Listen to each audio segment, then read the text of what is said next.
So hello mga ka-project.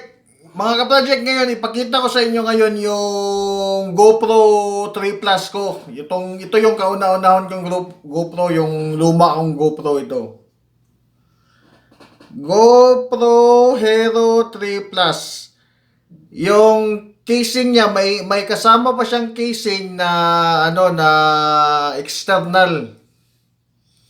Unlike yung mga bagong GoPro ngayon, mismo siya parang na siya, parang shockproof na siya.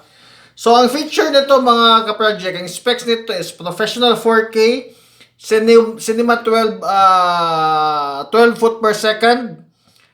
Tapos 9MP photo capture at 10 FPS yung shutter speed niya. Wi-Fi built-in. Pakita ko sa inyo ha.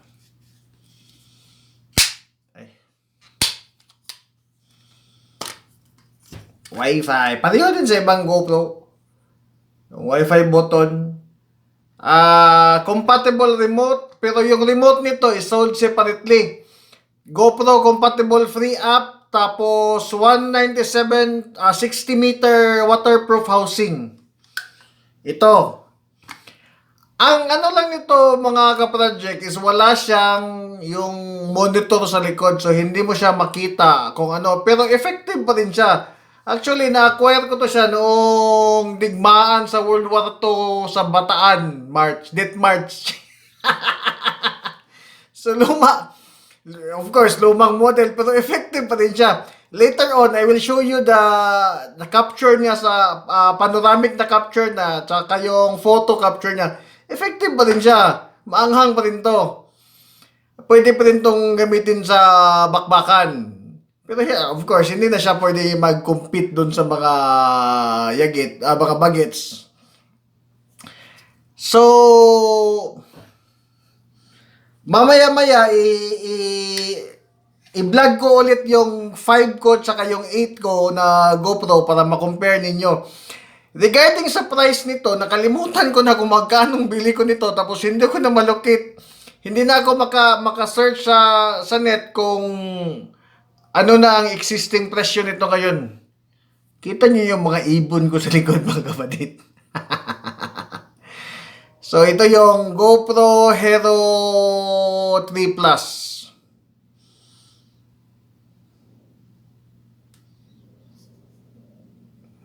So mayroon na siyang SD card.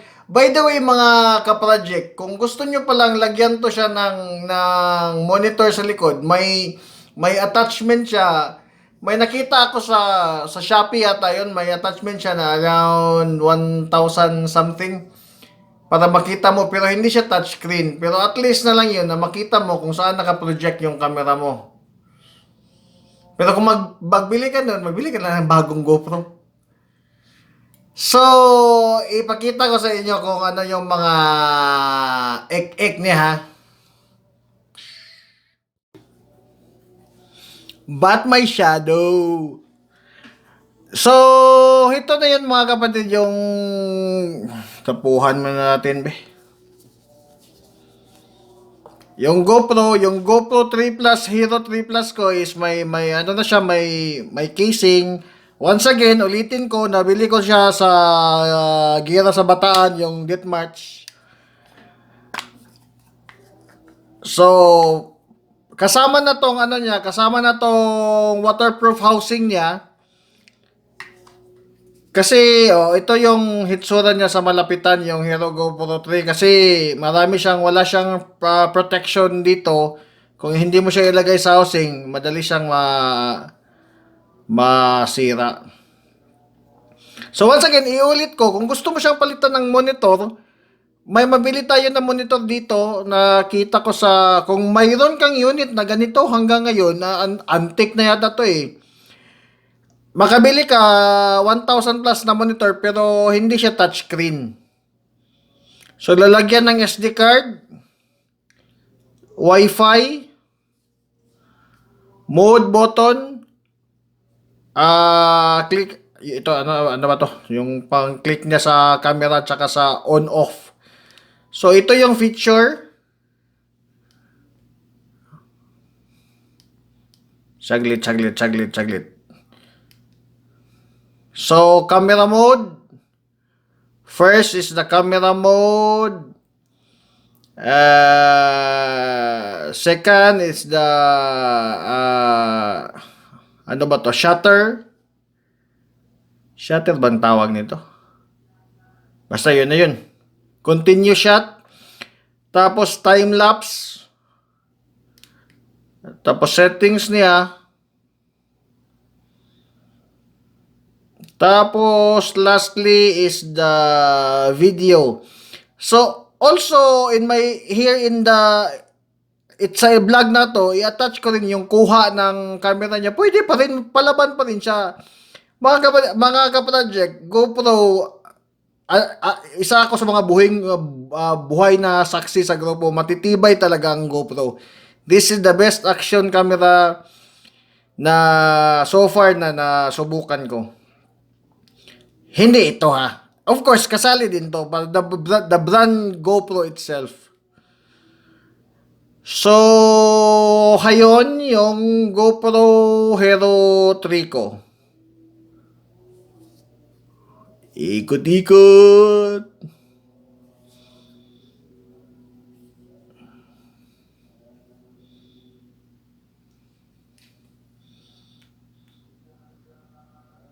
Done. Kalas. Shukran.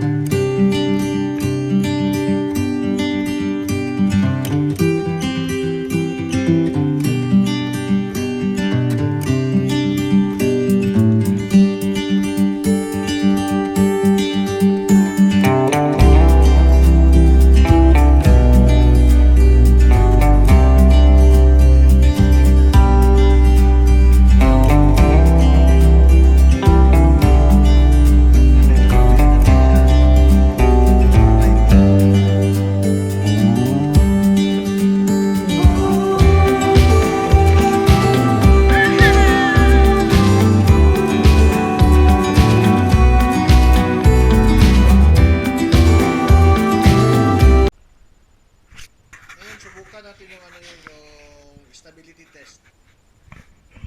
Naka-attach lang siya sa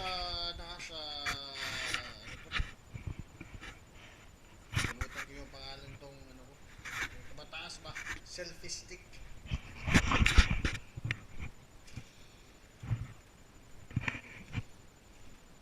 Subukan natin siya sa ang voice niya. Testing 1 2 1 2 3 test mic. Next test, subukan natin siya in jumping test. Yuhuu!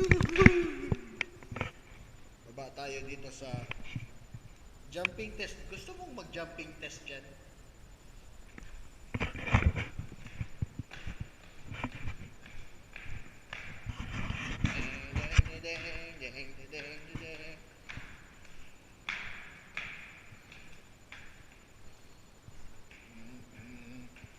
Medyo magalaw pa siya kumpara dun sa iba.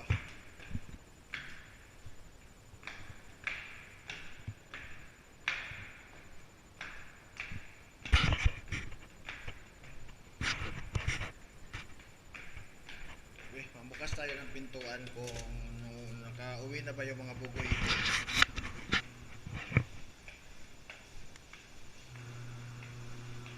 Brother!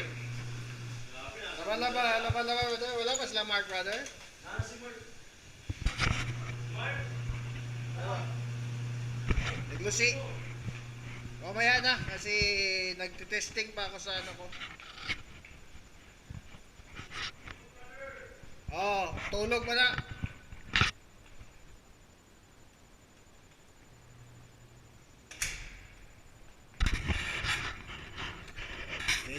Testing, testing, testing.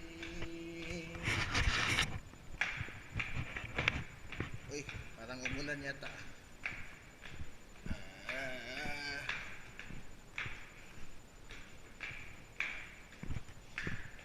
so ito yung labas ng flat namin.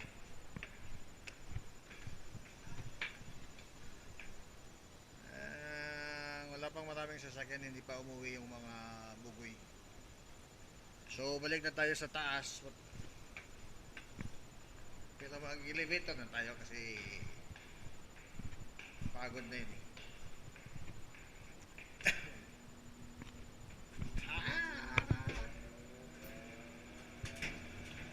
Wala na kaming lingaw kasi tapos naman trabaho. May pimple ako.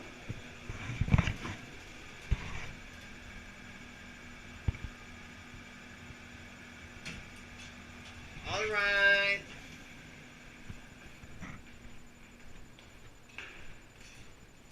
So balik.